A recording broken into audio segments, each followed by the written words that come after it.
মন্দিরে আগুন লাগবে, মুসলমান যাবে আগুন নিভাতে। দরকার ছিল তাকে ফুলের মালা দিয়ে বরণ করিয়ে নেবে, যে ভাই তুমি আরেক ধর্মের হয়ে ধর্ম পরিচয় ভুলে গিয়ে তুমি আমার মন্দির আমার মূর্তিকে রক্ষা করার জন্য ছুটে এসেছো। আরে তোমাকে তো পুরস্কৃত করা দরকার, কিন্তু পুরস্কার দিয়েছে অবশ্য, তবে সেটা ফুলের মালা না। এমন মারা মেরেছে, মারতে মারতে 3 জনকে তো শহীদই করে ফেলেছে।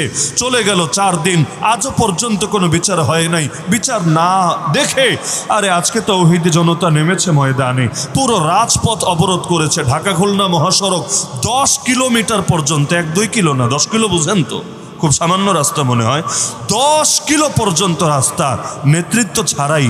কারণ নেতৃত্বের এক সংকট তো এখন গোটা দেশের মধ্যে আছে।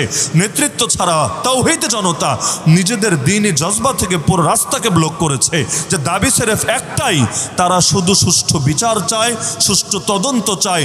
অপরাধী যেই হোক, যেখানেই যেই গর্তে লুকিয়ে থাকুক, তাকে বের করে যাতে সঠিক শাস্তি দেওয়া হয়। কারণ যদি শাস্তি দেওয়া হয়, মরা মানুষ জিন্দা হবে তা না, শহীদ আবার দুনিয়ায় ফিরে আসবে তা না, আর শহীদের ফিরেও আসা লাগবে না। এই ফিতনার দুনিয়া থেকে আরো বড় মজার দুনিয়ায় চলে গিয়েছে। কিন্তু আগামীতে যাতে আর কেউ এমন বেয়াদবি করার দুঃসাহস না করে, এজন্য যথাযথ বিচারের প্রয়োজন তো অবশ্যই আছে। কিন্তু বিচার হবে দূরের কথা, 10 কিলোমিটার পথ অবরোধ করলো। এই ঘটনা এখনো বাংলাদেশ জানেই না। এখনো পর্যন্ত কোনো দৈনিক পত্রিকায় বা কোনো মিডিয়ায় নিউজ হয়েছে বলে আমার জানা নেই। কিন্তু যেহেতু আমার কর্মস্থলী সে রাজবাড়িতে, মানে ফরিদপুরের পার্শ্ববর্তী, তা আমরা একেবারে ফিল্ড থেকে প্রতি মুহূর্তে আপডেট পাচ্ছি, খবর পাচ্ছি। এগুলো আদৌ মিডিয়া আসবে কি না, আসলে কখন আসবে, একেবারে হেডলাইনে আসবে না ভিতরে কোনো কোনাকাঞ্চিতে আসবে, আল্লাহ ভালো জানে। তো সেখানে তাদেরকে ছত্রভঙ্গ করার জন্য টিয়ার শেল ছুঁড়েছে, গুলি ছুঁড়েছে। আর এমন একটা হালত করেছে, 2 শহীদের রক্তের বদলা নেওয়ার জন্য বা সুষ্ঠু বিচারের জন্য যে আয়োজন, সেখানে নতুন করে আরো 2 জন ইতিমধ্যে শহীদ হয়ে গিয়েছে। আরো যে কয়জন হবে আহতদের মধ্যে আল্লাহ ভালো জানে। তো এমন একটা হালত, মুসলমানের জন্য দুনিয়ায় বেঁচে থাকারই অধিকার নাই। অথচ দরকার ছিল কি, যেই ধর্মের লোকদের হাতে আমাদের 2-3 জন ভাই শহীদ হলো, দরকার ছিল তাদের ধর্মের লোকেরাই অপরাধীদের বিরুদ্ধে কথা বলবে। কারণ মুসলমান হয়ে কেউ যদি অন্যায় করে, আমরা তার বিরুদ্ধে বলি না। আল্লাহর কসম, কে মুসলমান কে অমুসলিম এটা বিষয় না, অপরাধী। আরে হুজুরের লেবাস লাগিয়েও কেউ যদি অপরাধ করে, আমরা তার বিরুদ্ধে বলবই অবশ্যই। কেন, আমরা কাদেরকে ছেড়ে কথা বলেছি, কোন ঘরানার?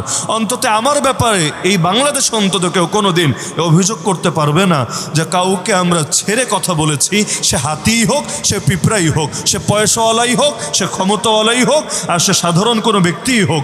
অপরাধীর সবচাইতে বড় পরিচয় সে অপরাধী। তার বিরুদ্ধে বলতে আমাকে হবেই হবে, এমনকি যদি আপন বাপ হয় তার বিরুদ্ধে বলা লাগবে। এটাই তো নবীদের আদর্শ, এটাই তো রাসূলদের আদর্শ, এটাই তো ইসলামের শিক্ষা। তো এই ধর্মের মধ্যে একজন কি লোক নাই যে ইনসাফের পরিচয় দেবে? আলাইসা মিনহুম রাজুলুর রাশিদ, যে বলবে হ্যাঁ আমরাই ধরিয়ে দিচ্ছি অপরাধীদেরকে, কোথায় গিয়ে লুকাবে? আর সুষ্ঠু বিচার হোক। কারণ অপরাধীর বিচার যদি হয়, তবে না বাংলাদেশ থেকে অপরাধ নির্মূল করা সম্ভব হবে, আইনের শাসন প্রতিষ্ঠা করা সম্ভব হবে। কিন্তু দুঃখের বিষয়, এটা তো দেখি নাই, ভিন্ন চিত্র দেখেছি। আর উল্টো উস্কানি দিচ্ছে, উল্লাস করছে।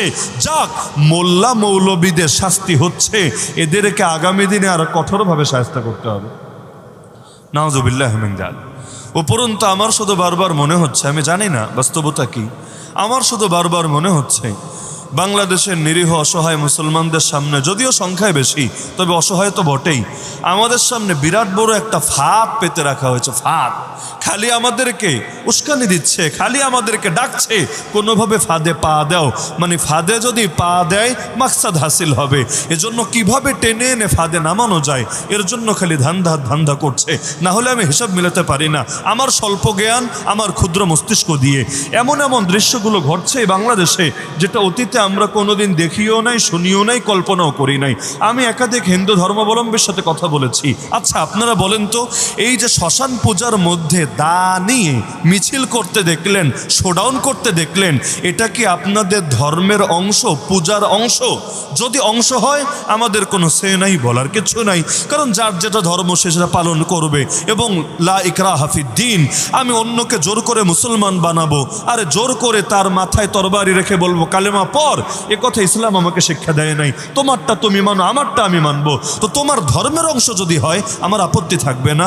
যেমন কোরবানির দিন আমি ছুরি হাতে যদি গরু কোরবানি করি, আর যে ধর্মের লোক হোক তার আপত্তি করার কোনো সুযোগ নাই।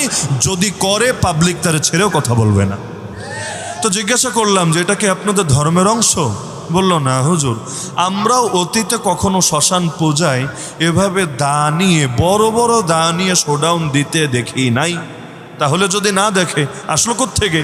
আবার লুকিয়ে লুকিয়ে না, যে গোপনে কেউ ছবি তুলে মনে হয় ছেড়ে দিয়েছে, ভাইরাল হয়েছে না, জাতীয় পোর্টালগুলোতে নিউজ হচ্ছে, ডিবিসি নিউজে পর্যন্ত এটা নিয়ে ভিডিও কাভার তারা করে দিয়েছে। তার মানে এটাকে তারা পাবলিকলি প্রমোট দিতে চাচ্ছে।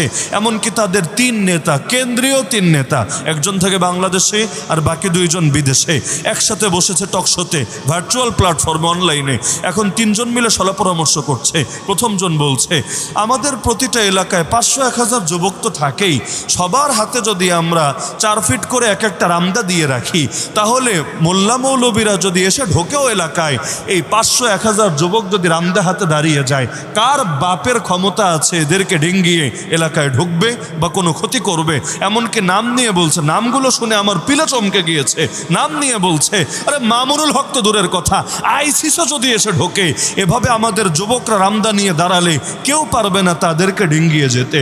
এরপর সে আবার পরামর্শ দিচ্ছে, যুবক বাদ দিলাম, আমাদের মহিলাদের প্রত্যেকের বাসায় তো দা আছে, বটি আছে, এরা দার বটিগুলো নিয়ে নেমে যদি 2-4টা হুজুরের হাত পা কেটে হাতে ধরিয়ে দেয়, বাকিগুলো তো এমনি ভয়ে দৌড়ে পালাবে। 3 নাম্বার, মানে এখন মূল যে নেতাটা বাঙালি, আমি নাম বললেই হয়তো অনেকে চিনে ফেলবেন, সে বলছে কেন, অন্য সব বাদ, রামদাবাদ, দাবাদ, বটিবাদ, যদি এটাও করে, ত্রিশূল বুঝেন তো আপনারা, ত্রিশূল যেগুলো আছে এগুলো নিয়ে যদি কয়টা মৌলবীর পেটে ঢুকিয়ে দেয়, ব্যাস এতেই তো ওদের বেলুন ফুটো হয়ে যাবে, ওদের সব শখ মিটে যাবে। আমি অবাক হয়ে গেলাম, প্রকাশ্যে এভাবে বলছেটা কি? এত বড় সাহস ওরা কোথায় পেয়েছে?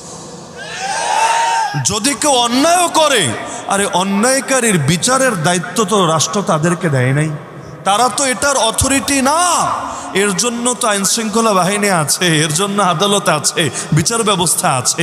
সব যদি ওরা নিজেদের হাতে তুলে নেয়, বাকি সব কিছু তো তামাশার বস্তুতে পরিণত হবে। আরে দেশ আইন বলে একটা ব্যাপার স্যাপার তো আছে।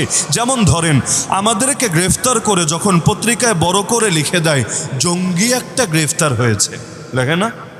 বড় বড় হুজুরদেরকে এভাবে অপমান করে না, অথচ আইন কি বলে? আর এই সাংবাদিকের এই লোকগুলো, এগুলোকে আইন টোটাল জানে না নাকি মানে না? না হলে এটা স্বাধীন দেশে করে কিভাবে? এদের লাগাম টানার কি কেউ নাই?